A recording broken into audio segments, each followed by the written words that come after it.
Y ahora para finalizar vamos a estar conversando con la hermana Ana María Vilca Mamani. Ella es referente de la red Talita Cum para América Latina y el Caribe. Buen día, Ana María, ¿cómo estás? Facundo te saluda, bienvenida al programa Laudatistas.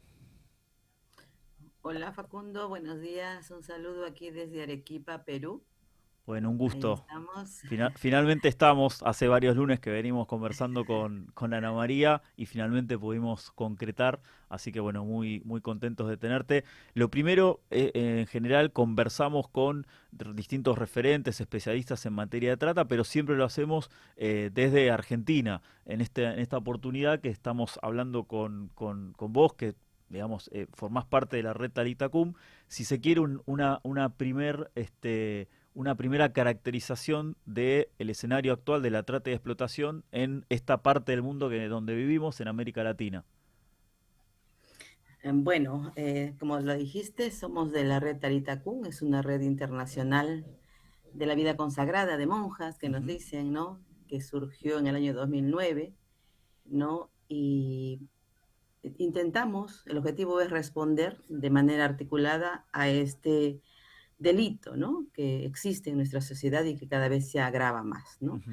Infelizmente no puedo decir que se ha avanzado mucho en la lucha contra la trata de personas, es todavía un pendiente que Ujú. tenemos, un compromiso, ¿no? Actual, y lo que buscamos, como vuelvo a repetir, es trabajar de manera articulada, involucrar a más personas en la lucha contra este delito. Bien. Bien, y consultarte, digamos, en general casi todos los países tienen la misma estructura legal, porque jurídica, porque está tomada el protocolo de Palermo. De hecho, tuvimos contacto con distintos referentes de distintos países, entre ellos de Perú. ¿Cuáles crees vos, en general, que son los principales desafíos que tenemos quienes luchamos, quienes trabajamos en contra de las redes de trata hoy en día en el 2026, que cambió bastante respecto a hace algunos años cuando la trata, si se quiere, era más cuerpo a cuerpo, ¿no? Ujú. Si bien, como lo dices, las leyes existen, pero muchas veces, como decimos aquí en Perú, es ley muerta.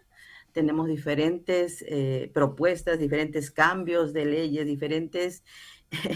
no sé, la legislación es amplia, quiero Ujú. decir, en toda América Latina.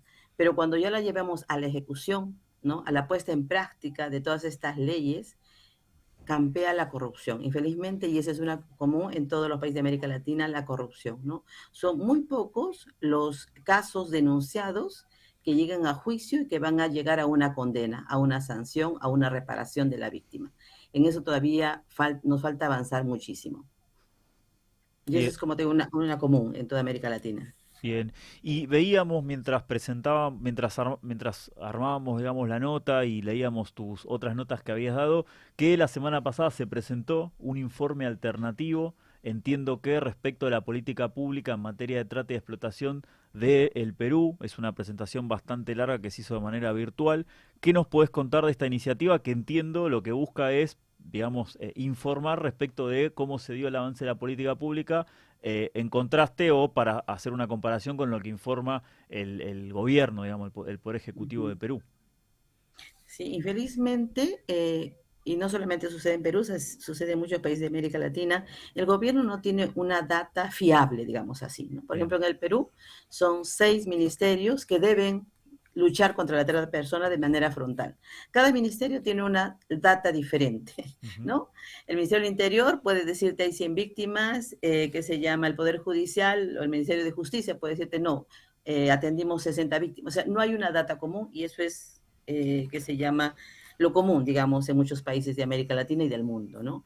Entonces, en Perú tenemos a esta organización Capital Humano y Social, es una Ujú. ONG de amplio camino, trabajamos, somos aliados en Bien. Perú con esta ONG. Entonces, ellos desde hace 10 años presentan anualmente un informe que lo llaman alternativo, Bien. ¿ya? Alternativo. Y muestran una data un poco más confiable, ¿no? Porque hacen un recojo desde las bases, ¿no? De las diferentes instituciones que trabajan Sí. en el suelo, si se quiere, Bien. contra la trata de personas, y también hacen un cuestionamiento al proceder del gobierno desde las leyes que nos rigen como país, ¿no? Y también hacen propuestas. Entonces, es un informe bastante bien elaborado, ¿no? Y una vez más, muestran cómo en nuestro país la trata de personas se agrava porque va de la mano con otros delitos, ¿no? Como es la minería ilegal, como la tala indiscriminada de árboles, etcétera. No solamente en nuestro país es la trata de personas, sino va aliada al narcotráfico, etcétera, ¿no? Habrán escuchado, y no solamente es en Perú, ¿no?, que han entrado redes criminales a nuestro país en toda esta parte de América Latina, Sí. una de ellas, el Tren de Aragua, por mencionar una, ¿no? Entonces, en eso también falla el gobierno, en esta lucha frontal contra estas redes, ¿no? Y una vez más vuelvo a repetir, es la corrupción, ¿no? Nosotros trabajamos junto con CHS y otras instituciones, somos capítulo Perú contra la trata, así nos designamos, Bien. ¿no? Y no investigamos, ¿no? Nos encontramos también con fiscales, etcétera, ¿no? Dice, ¿qué pasa, hermana? Me dice, ¿qué pasa?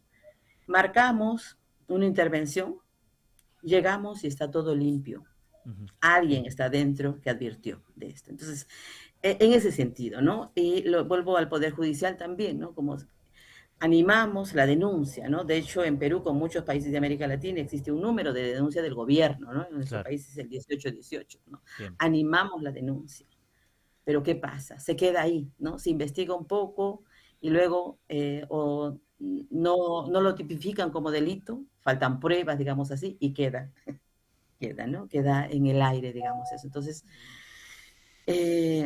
CHS, una vez más, también nos coloca de que las diferentes instituciones del gobierno que tienen que trabajar de manera frontal contra la lucha de personas no tienen el suficiente financiamiento por parte del Estado, ¿no? Bien. Entonces nos hablan de que es 0.01 centavo Claro. por persona que se recibe. Entonces también eso es otra limitante, ¿no? Para este Claro. trabajo, para esta lucha, digamos así. Buen día, Ana. Te hago una Hola. pregunta más de contexto más general. ¿Cómo influye digamos, la débil gobernabilidad que hay en Perú, o sea, el cambio de tantos presidentes en tan pocos años, en la continuidad de políticas públicas y en la planificación de una lucha más interdisciplinaria contra la trata, y cómo de alguna manera esto impacta en la corrupción? Bueno, influye de manera directa, ¿no? Los planes no se sostienen, ¿no? En el cambio de personas, no se puede sostener, no hay un trabajo, se me va la palabra, pero no más organizado, sino que tenga seguimiento, digamos, que haga el proceso, ¿no? Está iniciándose un proceso y cambia la política o cambia el funcionario, entonces no conoce de esto, hay que volver a educar, ¿no? Y en Claro. todos los ámbitos, ¿no? Desde el personal que debe atender en primera instancia a la víctima hasta aquel que debe juzgar, ¿no? Hay desconocimiento también, falta formación también en esta línea de la trata de personas, ¿no? Entonces, por ejemplo, ahorita estamos a puertas de elecciones, ¿no? Vamos a tener elecciones presidenciales y para Cámara de Senadores y Diputados este próximo 12 de abril, ¿no? ¿En qué planes de gobierno de los más de 30 candidatos presidenciales que tenemos está este tema? ¿Y Claro. cómo lo están enfocando? Es mínimo, ¿no? Es mínimo. Entonces todavía falta en Perú una mayor conciencia de que este delito existe y es grave. Falta mayor información en nuestro país, ¿no? Entonces, estos cambios de gobierno generan otro factor de inestabilidad en nuestro país, lo que genera también pobreza. Y sabemos que si vamos a las causas de la trata de personas, una de las principales causas es la pobreza. Y la Entonces, vulnerabilidad, claro, claro. claro, que esta genera, ¿no? Claro. Ahí, Ana María, cuando Francisco, antes de ser Francisco, era arzobispo de la ciudad de Buenos Aires, acompañó muchísimo, no solamente las denuncias de la Alameda, sino también acompañando a las personas que se animaban a denunciar, acompañando a las víctimas, organizaba también misas los 23 de septiembre en Plaza Constitución, que es una plaza, digamos, muy donde pasa muchísima gente diariamente. Y la verdad es que dejó una impronta en general en la iglesia para acompañar digamos, los temas de trata. Consultarte cuál es la posición que toma en general, más allá de las excepciones, la iglesia de Perú para acompañar estos temas, si sienten ustedes ese acompañamiento a las denuncias, a las víctimas y a mantener el tema en agenda. Facu, extrañamos a Francisco. Ya lo Extraño creo, mucho sí, a sí. Nosotros Francisco. también. No, Francisco llevó este tema, de hecho, fue muy fuerte, tuve la oportunidad de participar en una audiencia con él, y él identificaba muy fuerte, ¿no? Esto de, es una llaga, ¿no? En la humanidad, o sea, Es una verlo llaga. así, ¿no? La trata de personas como una llaga en la humanidad, una llaga que nos debe doler a todos, ¿no? Infelizmente no nos duele a todos, por diferentes procesos de repente que vivimos personalmente, ¿no? En la iglesia en el Perú, yo siento que la vida consagrada, la vida religiosa, desde la Conferencia de Religiosos y Religiosas del Perú, hay un compromiso. De hecho, hay una comisión contra la trata, ¿no? Que es la Red Causay Perú. Ujú. Desde la Conferencia de Obispos se intentó crear hace 3, 4 años la Red Clamor, que es del CELAN, Sí. y que trabaja el tema de migrantes y trata de personas también. Todavía falta articular, todavía falta articular, todavía falta impulsar desde la iglesia, desde nuestros obispos.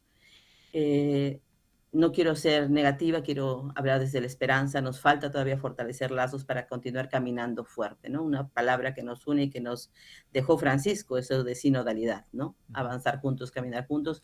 Pienso que todavía, como iglesia en el Perú, estamos dando los primeros pasos, si se quiere decir, con mucha esperanza, ¿no? Con mucha esperanza. ¿Y qué expectativas tienen con el actual pontífice que, bueno, estuvo muchos años en Perú? Sí, y el Papa León, que se llama nuestro Papa León, Sí. también desde antes de ser, que se llama Papa, ¿no? Fue obispo, y él ya trabajaba este tema, impulsaba este tema en el norte del Perú, de donde él era, ¿no? De hecho, sentimos el apoyo de él, ¿no? El tema de este año que nos llamaba que la paz comienza con dignidad, ¿no? Con la dignidad de la persona, respetando la dignidad de cada persona. Sentimos que el Papa Francisco, perdón, el Papa el León XIV tiene un compromiso, apoya esta lucha porque la conoce, porque la conoce. Bien. Y la última consulta respecto de Perú, ¿cómo están los mecanismos de asistencia? Si están funcionando bien, si habría más para hacer, digamos, ¿qué pasa el día después cuando es rescatada una víctima de un prostíbulo, por ejemplo, o de un campo donde hay personas explotadas laboralmente? Mira, infelizmente no es buena.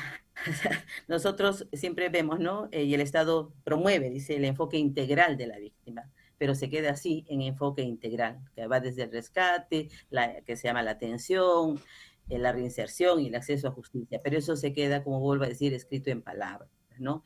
El gobierno, no tenemos en Perú una casa de acogida para sobrevivientes de trata de personas adultas, ¿ya? Tenemos para menores de edad, ¿no? Que se llaman los centros de acogida residencial para menores de edad, para mujeres adultas y mucho menos para varones y mucho menos para la comunidad LGTBI que también son Ujú. víctimas de trata. No hay refugios por parte del Estado, ¿no? Las fiscalías que están a cargo de rescate, digamos así, bueno, intentan colocar en otras organizaciones, buscan medios, pero en sí desde el Estado no hay. Y la política del Estado dice hasta el 2000, que nos está rigiendo hasta el 2030, dice que el gobierno debe aperturar de 5 a 6 centros de acogida. Bien. Cuando faltan 4 años, todavía no vemos Todavía no hay luces. nada. Bien. Bueno, muchas gracias Ana María por los conceptos, por traernos un poquito de la realidad de Perú y de América Latina. Seguramente nosotros tenemos programa todos los lunes, así que seguramente te estaremos nuevamente contactando para seguir conversando sobre estos temas que tanto nos preocupan, pero también tanto nos comprometen. Gracias.